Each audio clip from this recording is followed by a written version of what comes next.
For all you HK fans out there, the long-awaited arrival of the P30SK is here. Now, ever since I first picked up the P30SK at the NRA show in Nashville this past year, I have been dying to get my hands on this pistol, take it down to the range, because the P30 is one of my all-time favorite handguns.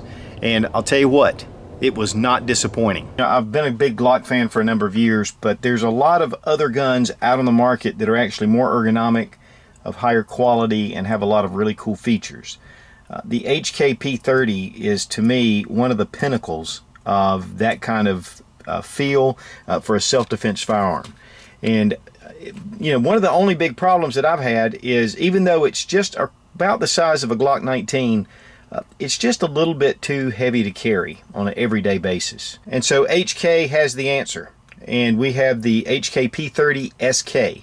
SK stands for Sub Compact, and in German it starts with a K, which is kind of cool. So it's a 9mm pistol. It is in the same configuration as my P30. Now, there are a number of different models they make, and we're going to get into a little bit of that in a minute, but this is a very brand new offering from HK. In fact, it hasn't really hit the market yet. They're just starting to get it out to reviewers. So I was really excited to get a hold of one of these and really run it through its paces.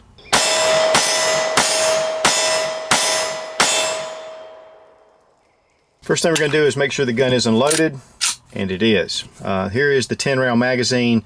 It is all steel construction. The base plate has just a very thin rubberized coating, it feels like. That makes it really soft. One of the things I really like too is that it recesses into the mag well. So you're not hanging down here with your grip ending. It's actually fitted in to where the grip actually wraps around the base plate. That gives you a little more gripping surface. Now, I'll tell you, you're not going to get a whole lot with your pinky. I'm sure that they will be offering, or an aftermarket company, a extended base plate here to give you a little more if you like that. It is extremely ergonomic. That's one of the things about the P30 that just impressed me immediately, was how it felt in your hand. Very thin here. The texturing on the grip itself is really nice. Now, one of the things that's different about the SK compared to the standard P30 is the texture of the grip. The texturing on the P30 is much more aggressive than it is on the new SK. The grips are actually more like the VP9. You can see the real fine texturing of the standard P30. I have scuffed these up just a touch because they are so fine. I'm really glad to see the P30 style with these little squigglies. It definitely will be more durable, and that was a big improvement. And on top of that, there are 6 different panels that are interchangeable. You have your back strap, there's small, medium, and large, and then the side panels here, there is small, medium, and large. And I'm going to show you how to take those off and change them out in just a minute. But the texturing goes around the finger grooves, and the finger grooves are so molded that it doesn't really make it feel like finger grooves. It just fits. Now, the grip interchangeability is one of the things that makes this a little bit of an exception over most of your subcompact pistols. Most subcompacts don't have all these options. Also, the accessory rail. This is a Picatinny accessory rail. It's short, it's small. You can fit different lasers and lights on here, but you need to make sure before you do, because some of them do extend it a little far. But it is an option, which I really like. Another thing that's really big is the front serrations. Most of your subcompacts, the slides do not have front serrations. The serrations here are very nice, and as well on the front. So that allows you to get your hand up here and to be able to rack your slide. One of the things about a subcompact or a small pistol that you're going to conceal carry. The more options you have, the better, because this is typically the gun that you may use in a self-defense situation. These are the night sights. Now, they do make, their standard model has illuminated sights, which need to be charged. I have that on my P30. But on these are true dot, and they are 3-dot, and they're tritium night sights. They're excellent. But one of the things I really love is this little shelf. I love this shelf right here on the back sight. Makes it really easy. One-handed reloads, which can also be done on your boot. In most shootings, your arms and your hands, your extremities, are what get hit typically the most. And if you lose an arm and you're not able to load and you run out of ammunition, not able to reload another magazine, that really could be a problem. Now the P30SK is fully ambidextrous as is. One of the things it has is the paddle release for your magazine release. And I know a lot of guys really don't like that. You get used to that little frame safety or that frame magazine release. Guys, I'll tell you, it's real easy to get used to that. And what I really like is using my trigger finger. Hitting it, you drop your magazine.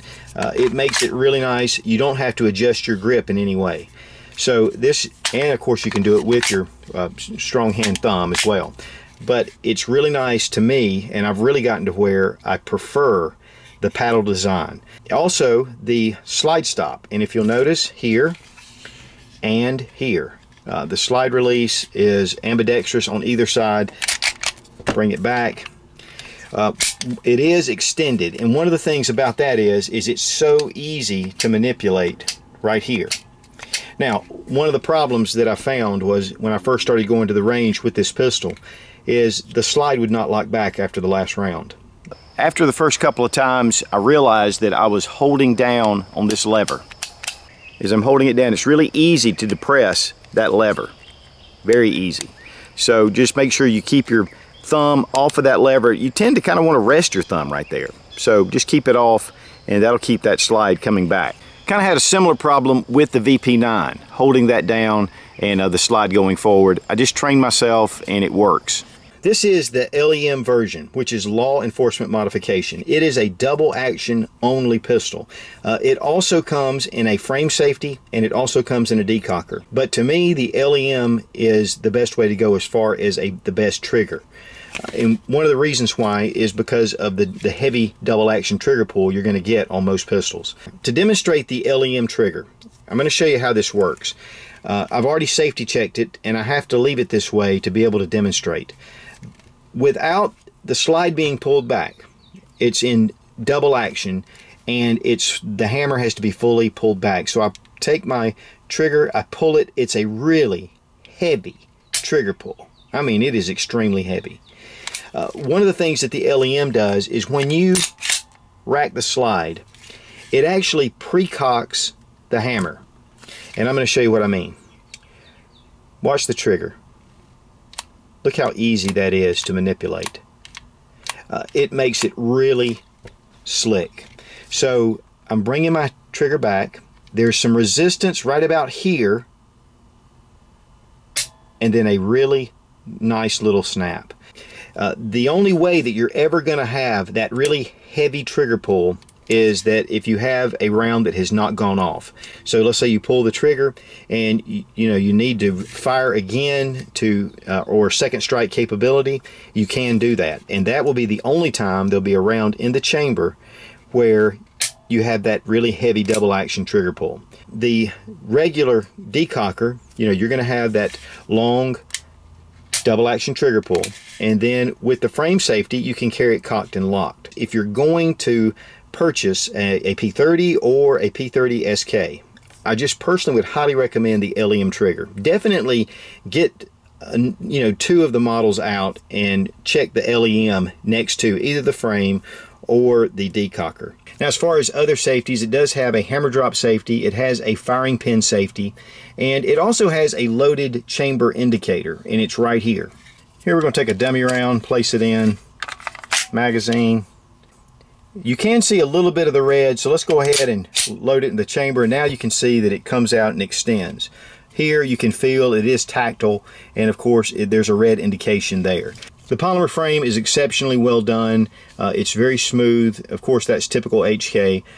The slide is always on HKs, to me. It just looks really high quality. The sheen, it is a matte finish, but it has just a very nice sheen to it. This slide is nitro-carburized steel, and so it's just totally impervious to the elements or any kind of conditions for corrosion and things like that. In fact, it's the hostile environment finish is what they like to call it. Made from a solid piece of billet steel. The barrel itself is cold hammer forged, which extends the life. It has polygonal grooves, which actually keep the drag down when you're firing bullets. It keeps them from going through the groove, so it's actually going to add a little bit more to your velocity.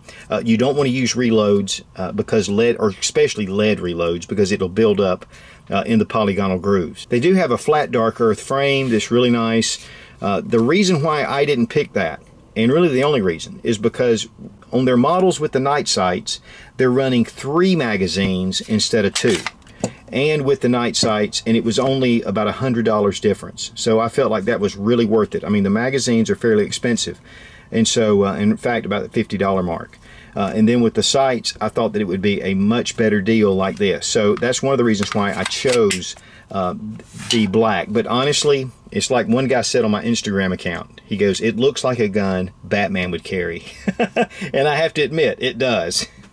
The balance is really exceptional. I mean, it feels and shoots like a full-size gun. In fact, I took it out and shot it side by side next to my standard P30. And really, beside just the lower part of the grip right here, I really couldn't tell a whole lot of difference.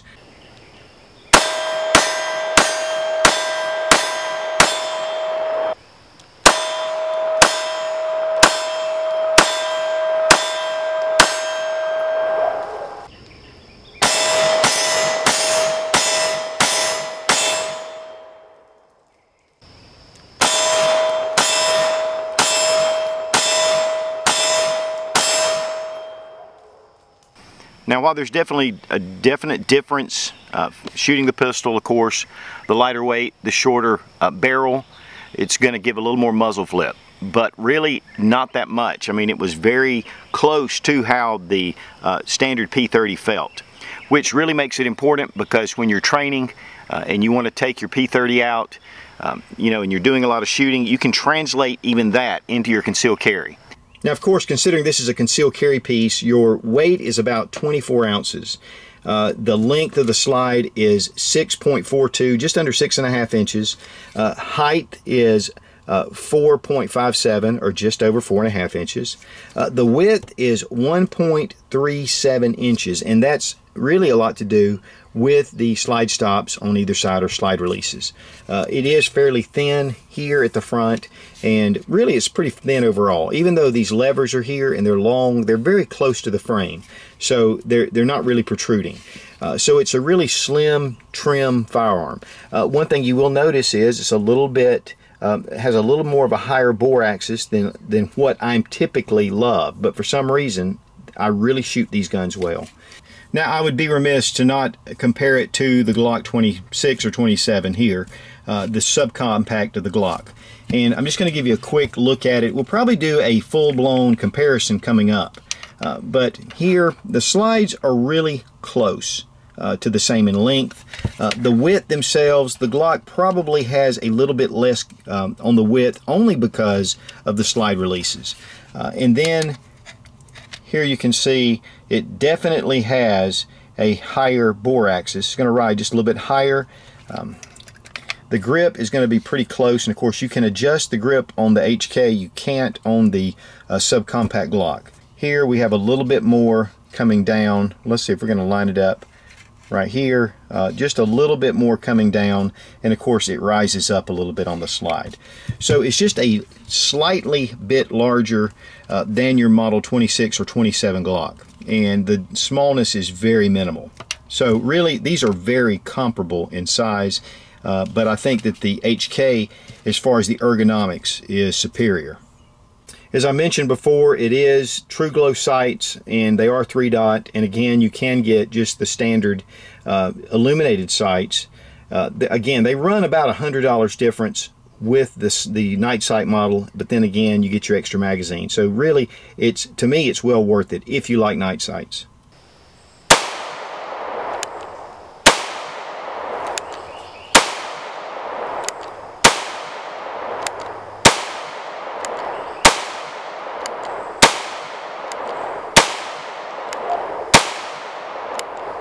Definitely an accurate pistol. In fact, when I pulled these two down here, I knew that I was going to pull it when I pulled the trigger. And so really they should have all been in that ring. This is sighted on dead center, 7 yards right from the factory. And that first shot was a telltale of really where this thing should be hitting every time. using HPR 115 grain jacketed hollow points. Okay, we're going to disassemble the firearm, drop your magazine, check to make sure the chamber is empty. This is a really easy way to break this pistol down, and of course you have this little small dot right here, or little rod, and what you're going to do is bring back your slide, and you're going to bring it back to that second position on the slide, and then push out right here, and then just pull your slide release out right here until you see the red. When you see the red, just pull your slide right off. So nothing comes out, it just pops out. Here, of course, the slide, we have our recoil spring and guide rod, and this is part of their soft shooting recoil system. It is a recoil management system with the double recoil springs, but also in the way that the recoil springs are actually shaped. They're more flat and they absorb the recoil even better. So this really helps, and also the way it links up to your barrel. The barrel is about 3 1/4 inches in length. It is, again, cold hammer forged, and of course I have not cleaned this since I've shot it, and we have really put a lot of rounds through this gun. And then of course the polygonal grooves. You have a nice ramp right here, and you know, just very reminiscent of the Browning high power design. And here is the frame. Very well done. Honestly, not as complicated as you would expect. To me, it's pretty streamlined. And so here we have the gun fully field stripped. To reassemble, just go ahead and drop your barrel in. One thing you want to do is make sure the hook is in the down position on your recoil spring, and it just hooks right there into place like so. Then bring it back over your slide. Now you're gonna, once you get it to this position right here in that little slot, just close it and you're done. Just come in a nice plastic hard case box, close foam padding here, really nice, very well cut out. Here we have our grips. Of course, one extra magazine, the other was in a bag and in the top, and then of course a magazine loader. One of the things I wanted to point out though is this is one of their lockout keys, and on the pistol right here, and it actually disengages your mainspring. Right here there's 2 teeth that correspond with these 2 teeth, and you can place it in here and you can disable the firearm. And I typically don't use these kind of things, but it is an added security measure for especially if you have children around. Of course, not only did they have that, but they also had to add this thing, and these are about to drive me crazy. So but you know, these are important, and they're important to go with the kit, and some people really rely on these, again, with small children and other reasons. It does come with a spent shell from the factory and an HK sticker.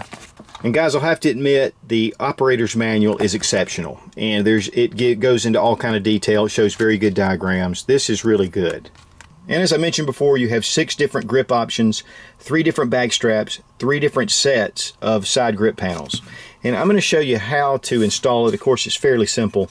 Right here is a small little roll pin right here, and just find something kind of hard and just push that through, and then the pin will come out. And you can see it's just a small roll pin. Take and just bring your back strap off. Now your side panels will come off backward toward the back strap. There's a groove right here that will correspond with the back of your grip panel, and you just line that up, and then it goes into place like this. These are the larger. In fact, the larger one was on here when I got it, which was a little surprising. It does add quite a bit to the grip, and it gives you a little more gripping surface, especially if you have larger hands. It fills it here with palm swales and right here at the back near the palm. Then re-enter your roll pin, and you're done. Very simple, very easy to do. One thing that I really like is they mark the back strap, medium, small, and of course I've added the large right now. Now, as far as the price goes, on the HK website, the SK is running $719 full retail with 2 magazines and the standard illuminated sights. If you get the night sights and 3 magazines, they're going for $819. Now, that's not street price, and street price typically is considerably less than that price. Because these have not been actually released at the time of this video, we're not going to know about the street price yet. But the standard P30 typically those are running, the lowest I've seen them is around the $850 range, and that's street price. So they've come in a lot less on the P30SK, and I think that is to compete with a lot of the subcompacts that are out there on the market, because there are a lot of really high quality subcompacts. But I'll tell you one thing, I don't think there are any that are going to go above what the little P30SK is. I mean, this is a really high quality pistol. HK is legendary, of course, with the firearms that they have produced, and I'll tell you what, guys, I think HK has a winner with this one. Of course, now we're all waiting for the VP9SK. I can tell you guys right now, this is going to be my primary concealed carry piece. The HK P30SK, thumbs way up. Be strong, be of good courage. God bless America. Long live the Republic.